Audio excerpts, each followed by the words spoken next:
추석 명절 잘 보내셨습니까? 예. 오래간만에 가족들도 모이고 여러 가지 이야기들을 나누셨으리라 그렇게 생각됩니다. 특별히 조상들에 대한 이야기도 함께 나누지 않았을까 싶습니다. 먼 조상에 대한 이야기뿐만 아니라 가까이 부모의 이야기, 자녀의 이야기도 나누었으리라 생각합니다. 다툼과 분쟁이 있는 가정에서는 부모 탓, 형제 탓 하는 이야기들이 많이 있었을 것이고요. 그렇지 않고 화목한 가정의 경우에는 서로에 대한 감사의 고백들이 있지 않았을까 싶은 생각이 듭니다. 우리나라 속담에 잘된 것은 내 탓이고 잘못된 것은 조상 탓이다라고 하는 속담이 있습니다. 주로 남 탓을 하지 말고 살아라라고 하는 의미에서 우리가 사용하는 단어입니다. 심리학적 용어로는 베네팩턴스 현상이라고 그렇게 이야기를 합니다.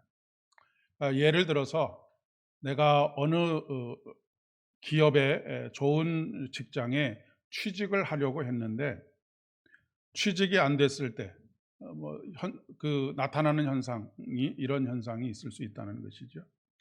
그 회사가 인재를 몰라봤다라고 하는 그런 말을 하거나 아니면 부모님이 나에게 별로 지원을 해준 것이 없어서 내가 취직을 할 수 있는 실력을 갖추지 못했다라고 그렇게 생각을 한다는 것이죠. 그리고 만약에 취직이 되면 내가 열심히 공부하고 밤잠을 자지 않고 수고한 결과로 그런 결과를 얻었다. 남에게 감사를 하기보다는 자신에게 공을 돌리는 그런 현상들, 이런 현상들을 베네팩턴스 현상이라고 그렇게 이야기를 합니다. 우리가 신앙생활을 함에 있어서도 비슷하다라고 생각이 됩니다. 일반 사회생활에 있어서도 그렇죠. 만약 교회에서 어떤 일들이 잘 되면 그것은 내가 열심히 했기 때문이고 내가 무엇인가 굉장히 헌신적으로 했기 때문에 그런 일들이 이루어졌다라고 그렇게 이야기하는 반면에 교회에 어떤 어려움이 생기거나 교회에 어떤 불화가 생기면 나는 그래도 열심히 했고 노력했지만 다른 사람들로 인해서 다른 사람들의 잘못된 판단과 다툼으로 인해서 이런 일들이 벌어졌다라고 그렇게 생각을 하는 것이죠. 이러한 인간의 본성은 참 오래된 본성입니다. 남 탓을 하는 것. 여러분, 아담과 하와가 선악을 알게 하는 나무의 열매를 따먹고 난 이후에 하나님께서 아담에게 네가 왜 선악을 알게 하는 나무의 열매를 먹지 말라고 했는데 먹었느냐라고 물으셨을 때 아담의 대답이 무엇입니까? 저 뱀 때문입니다. 또 하나님께서 내게 배필로 준 저 여인 때문입니다 라고 그렇게 자신의 잘못된 선택을 남에게 전가하거나 심지어는 하나님께 전가하는 것이 인간의 본성이라고 하는 것이죠. 한국 교회에 대해서 비판할 때도 우리가 한국 교회라고 하는 말을 잘 사용하는데 사실 한국 교회의 잘못을 회개해야 된다, 고쳐나가야 된다라고 할 때에 우리 자신은 자기 자신은 쏙 빠지고 마치 자기는 그래도 중간은 하고 있고 중간 이상의 일들을 하고 있는데 남들의 잘못 때문에 한국 교회가 이런 모습을 하고 있다라고 그렇게 한다라고 하는 것이죠. 그러니까 자기의 몫을 책임지려고 하기보다는 자기의 책임을 공동체로 환원시켜서 자기의 책임을 희석시켜 버리거나 없애버리려고 하는 것이 인간의 본성이다라고 하는 그런 이야기입니다. 이런 일들은 성경의 역사 속에서도 계속되고 있는데 바벨론 포로 시기의 일들을 기록하고 있는 에스겔서를 보면 처음에 하나님 앞에 범죄함으로 말미암아서 바벨론의 포로로 잡혀간 수많은 사람들이 있었습니다. 이 사람들이 1세대라고 할 수가 있겠죠. 그런데 그곳에 가서 이제 아들도 낳고 딸도 낳고 그렇게 살아가는 과정 속에 2세대, 3세대가 태어나게 되었습니다. 그런데 이 2세대와 3세대 사이에 어떠한 말들이 많이 회자가 되었고 그것이 하나의 속담처럼 이야기가 되었느냐면, 아버지가 신 포도를 먹어서 내 이가 시다라고 하는 그런 속담이 만들어지고 많은 사람들의 입에 회자되게 되었다라고 하는 이야기입니다. 여러분, 상식적으로 아버지가 신 포도를 드시고 계신데 아들의 이가 실 이유가 있겠습니까? 그건 무엇 때문에 그렇게 이야기를 하는 것일까요? 모든 책임은 지금 자기들이 당하고 있는 이 고통, 그리고 아픔, 슬픔, 이 모든 것들의 책임은 우리 조상 탓이다라고 하는 것을 이야기하고 있는 것이죠. 물론 조상들의 범죄가 아주 큰 역할을 한 것은 사실입니다. 그러나 그 땅에서 살아가는 동안에 하나님의 말씀에 순종하고 자신이 감당해야 할 자신의 몫을 감당하는 사람들은 이렇게 조상 탓, 남 탓을 하지 않는 것이죠. 오롯이 자기가 감당해야 할 그 몫을 감당하면서 하루하루를 하나님 앞에서 감사하면서 살아갈 수 있게 되는 것입니다. 사실 모든 일은 오늘 나의 선택이 무엇이냐에 달려 있는 것이죠. 무슨 일이든 최종 선택의 책임은 자기 자신에게 있는 것입니다. 그 선택에 대해서도 자신이 책임을 져야 하는 것이죠. 그런데 우리가 자녀들을 양육할 때에도 그런 일들이 자주 발생하곤 합니다. 소위 헬리콥터맘, 혹은 하키맘, 또 캥거루맘, 이런 말들이 있습니다. 헬리콥터맘이라고 하는 것은 그 헬리콥터가 공중에 떠서 이렇게 빙글빙글 돌면서 조종하는 것과 같이 자녀들을 조종한다라고 하는 의미에서 헬리콥터맘이라고 그렇게 이야기를 합니다. 캥거루맘이라고 하는 것은 캥거루가 아기 주머니가 있지 않습니까? 근데 이 아기 주머니에서 어느 정도 성장하면 자신이 홀로 살아갈 수 있도록 해야 하는데, 지나친 과보를 하는 것, 이런 것을 또 캥거루맘이라고 그렇게 이야기를 하죠. 문제의 핵심은 무엇이냐면, 자기 자신이 어떤 것을 스스로 선택할 수 있도록 하고 스스로 책임질 수 있도록 훈련을 시켜야 되는데, 모든 일에 있어서 부모의 지시와 그리고 일거수일투족까지 일일이 간섭하는 가운데 스스로 판단하고 선택하지 못하도록 한다라고 하는 것이죠. 그 결과 스스로 책임 있는 결정을 하지 못하게 되는 것입니다. 이런 자녀들이 성장해서 잘못되면 자기가 능력이 부족했다거나 열심히 부족했다거나 성실하지 못했기 때문에 이런 결과가 나에게 나타나는 것이 아니고, 누구 때문에 자신의 삶이 이렇게 망가졌다라고 이야기하겠습니까? 엄마가 시켜서, 아빠가 시켜서 내 인생이 이렇게 됐다라고 그렇게 이야기할 수밖에 없게 된다는 말씀입니다. 우리가 심판날에 하나님 앞에 단독자로 설 수밖에 없습니다. 그러니까 누구도 도와줄 수 있는 사람이 없다라고 하는 것이죠. 엄마가 같이 갈 수도 없고, 아빠가 같이 갈 수도 없고, 남편이 곁에서 도와줄 수도 없고, 아내가 곁에서 도와줄 수도 없습니다. 심판대 앞에는 오롯이 나 혼자 하나님 앞에 단독자로 서는 것이죠.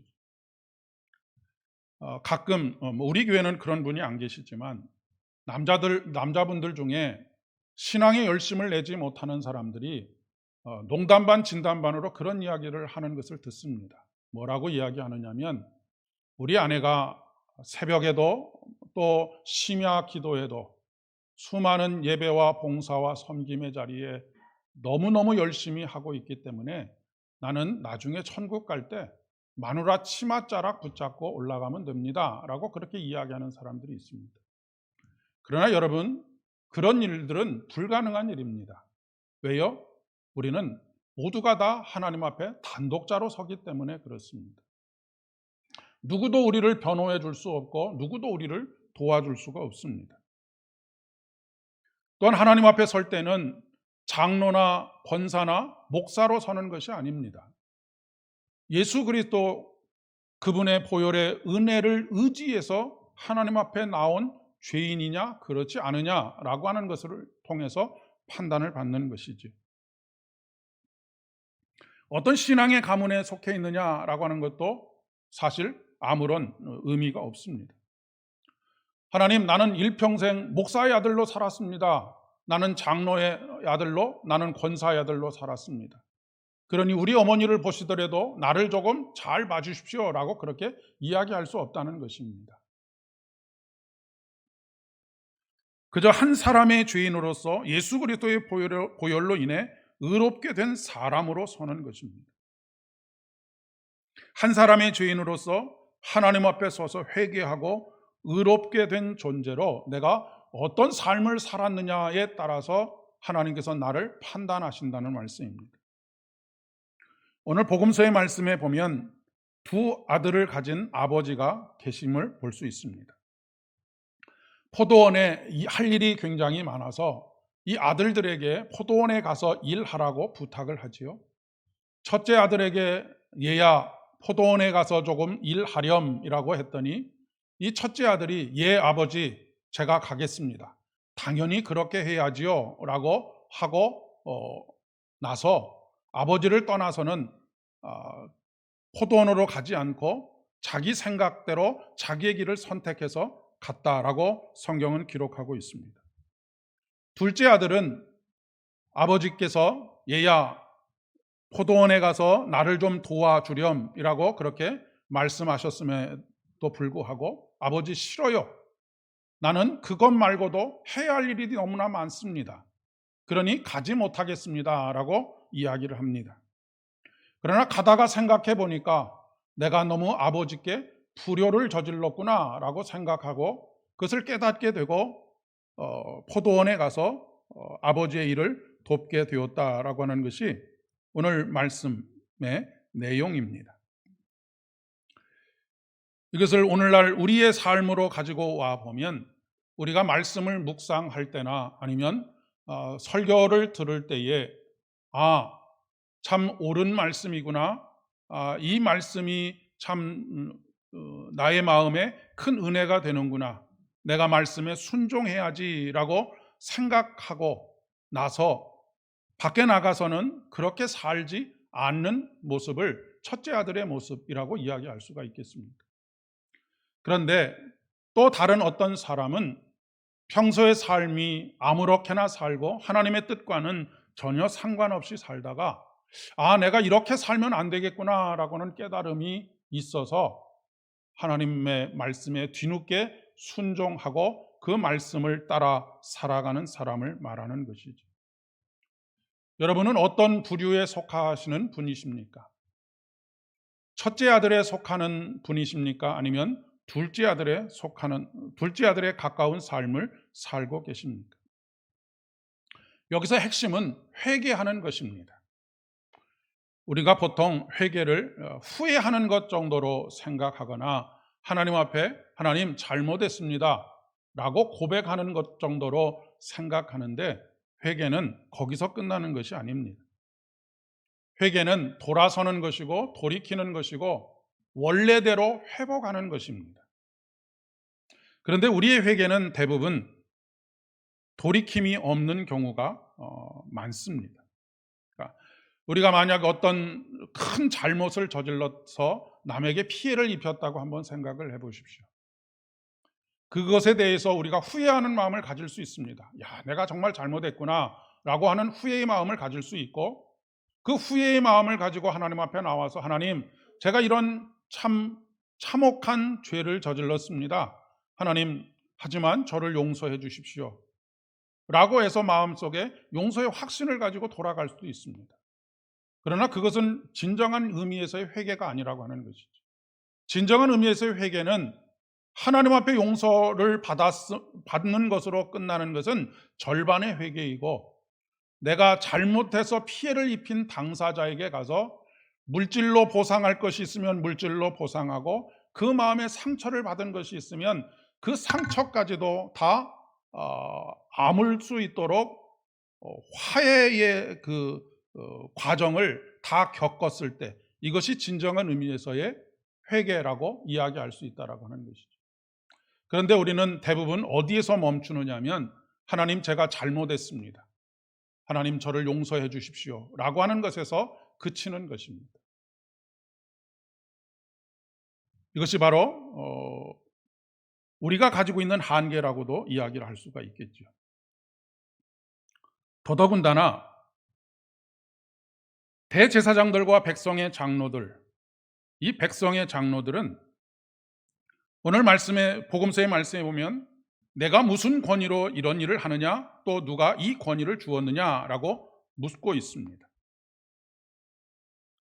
그러니까 지금 대제사장들과 백성의 장로들도 예수님께서 하시는 말씀이 옳은 말씀이고 그렇게 살아가는 것이 옳다라고 하는 것을 인정하고 있습니다. 세례 요한이 전한 회개에 합당한 열매를 맺으라라고는 외침에 대해서도 다들 인정하고 있는 것이죠. 그런데 문제는 무엇이냐면 그것을 자신들을 향한 말씀으로 듣지 않고 있다라고 하는 것입니다. 세례 요한이 회개를 촉구하는 그 선포에 대해서 나에게 하는 말씀이 아니고 내게 적용되는 말씀이 아니라 세리와 창기들에게나 해당되는 말씀이라고 그렇게 생각을 했던 것이죠. 그렇기 때문에 그들은 그 하나님의 권위를 받아들이지 아니함으로 말미암아서 그들의 마음속에 하나님의 나라 곧 천국을 경험하지 못하고 맛볼 수 없게 되었다라고 하는 것을 이야기하고 있는 것입니다. 그들은 회개하라 천국이 가까웠다라고 하는 말씀을 듣고도 자신의 생각과 자신의 방식을 여전히 고집하고 있습니다. 예수님께서 권위 있는 말씀을 하셨으면 그 권위가 어디서부터 왔느냐라고 하는 것을 묻는 것이 아니라 그 권위를 받아들이고 그 옳은 생명의 길을 말씀하신 대로 살아가면 될 터인데 그것을 받아들이지 않고 오히려 예수님을 향하여서 그 권위가 어디로부터 왔느냐, 누가 너에게 그런 권위를 주었느냐라고 묻고 있는 것이죠. 우리가 설교를 들으면서 그런 때도 있고 또 말씀을 묵상할 때도 그런 때가 있지 않습니까? 어떤 말씀을 묵상하다가 야, 이거는 아무개 집사, 아무개 권사, 아무개 장로가 들어야 하는 건데 이런 생각을 종종 할 때가 있지 않습니까? 그런 생각이 들면 말씀이 나와는 상관없는 말씀이기 때문에 말씀이 은혜가 안 됩니다. 그리고 설교를 들어도 지루한 말씀이 되고 말지요. 그러나 그 말씀이 나를 향한 말씀이 될 때 정신이 번쩍 들게 되지요. 그리고 자세를 다시 고쳐 잡게 되지 않겠습니까? 앞에서 우리는 하나님 앞에 단독자로 서야 한다라고 하는 말씀을 드렸습니다. 내가 누구와 비교해서 나는 이만큼 더 열심히 했다라고 하는 것, 그것은 아무 소용이 없습니다. 하나님은 두 사람을 세워놓고 비교해서 판단을 하시는 것이 아니기 때문에 그렇습니다. 하나님의 절대 기준 앞에서 내가 어떻게 살아왔는지를 판단하시는 분이 하나님이십니다.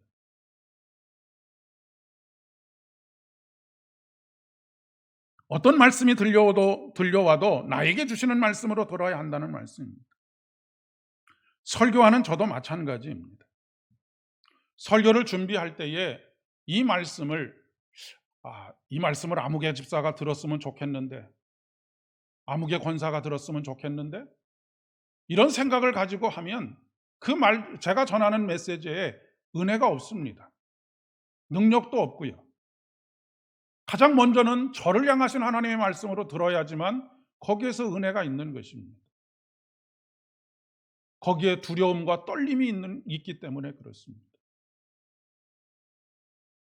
매 순간 하나님 앞에서 자기 자신을 성찰하고 회개하는 삶을 살지 않으면 모든 순간이 은혜라고 하는 것을 꿈에도 깨닫지 못하게 됩니다.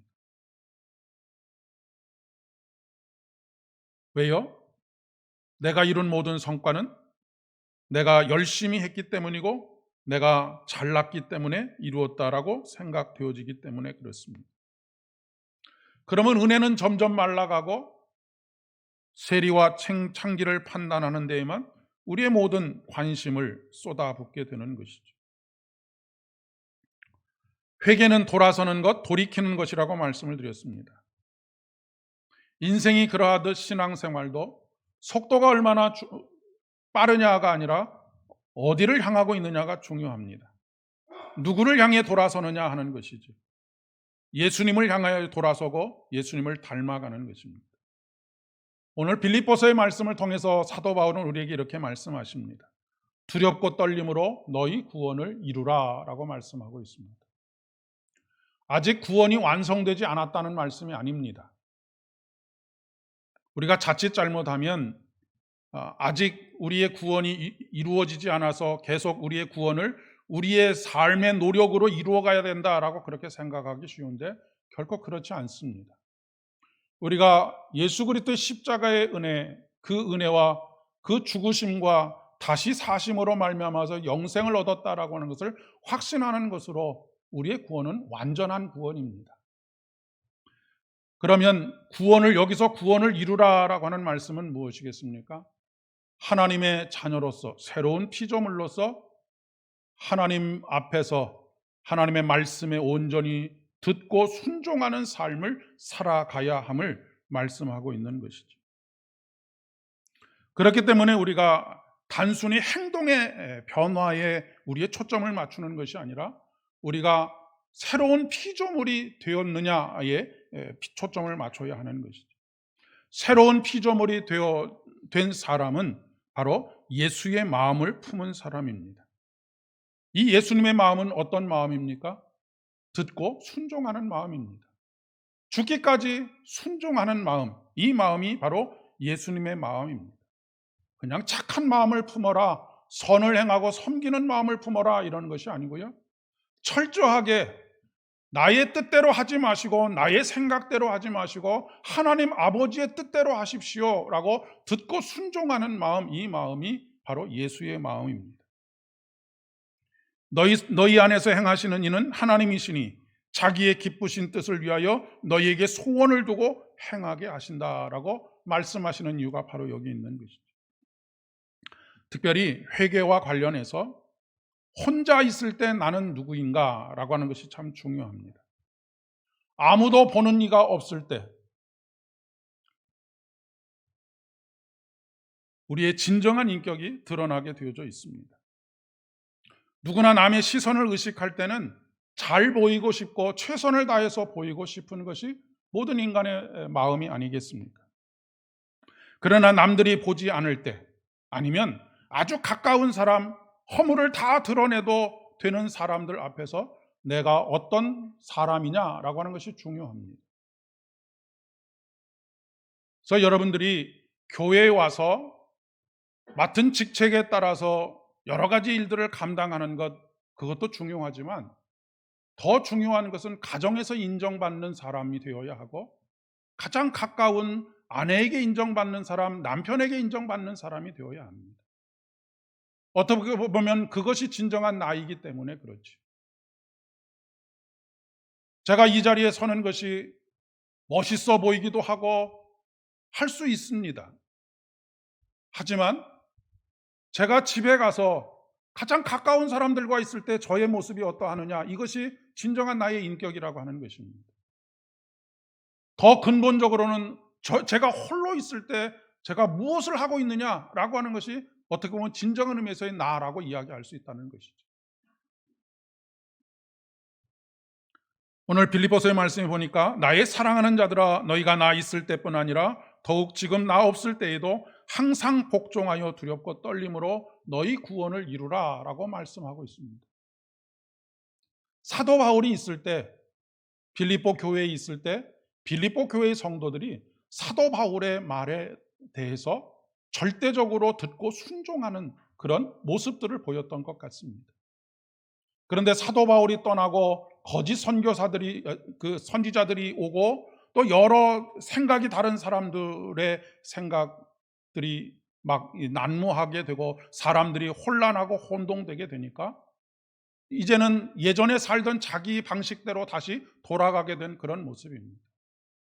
그래서 사도 바울이 이야기하고 있는 것이 내가 있을 때뿐만 아니라 내가 지금 없음 그때도 똑같이 두려움과 떨림으로 너희 구원을 이루어가라 라고 그렇게 이야기를 하고 있는 것이죠. 참 두려운 것은 아무도 보고 있지 않다라고 생각하는 바로 그때에 하나님께서 보고 계신다는 것입니다. 인간은 죄를 짓기 원하면 혼자 있는 것을 찾습니다.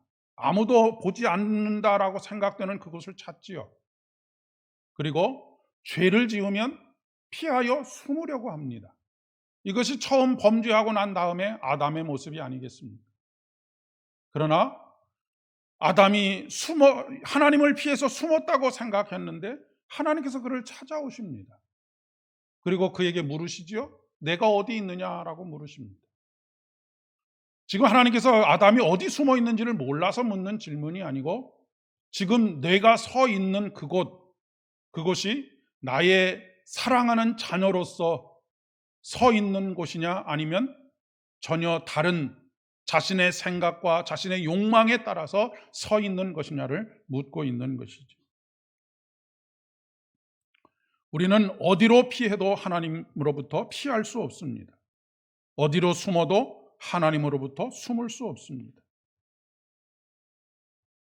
사도 바울은 내가 이미 얻었다 함도 아니고 온전히 이루었다 함도 아니라 오직 내가 그리스도 예수께 잡힌 바 된 그것을 잡으려고 쫓아가노라라고 고백하고 있습니다.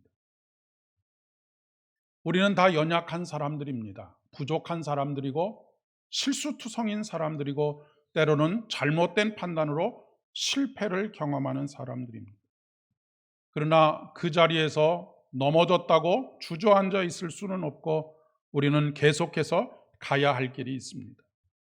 멈추지 말고 한 걸음 한 걸음 잡힌 바 된 그것을 향하여 그것을 잡으려고 쫓아가는 그런 복된 발걸음 되실 수 있기를 진심으로 축복합니다. 기도하겠습니다.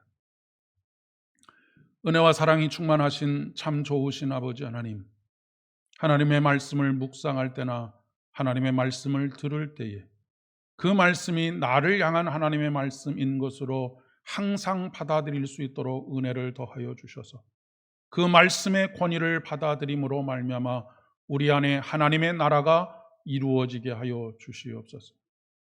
회개하라 천국이 가까웠다라고 하시는 이 말씀이 날마다 우리 안에서 작동되게 하여 주시옵고 하나님의 나라가 우리 안에 임하게 됨이 회개를 통하여서 임하게 됨을 고백하오니 하나님 다시 돌이켜야 할 원상태로 돌려야 할 일들이 우리 안에서 생각나거든 이번 한 주간 그 일을 위하여서 애쓰게 하시고 화해와 화목의 기쁨으로 다시 달려갈 수 있도록 은혜를 더하여 주시옵소서. 예수님의 이름으로 기도드립니다.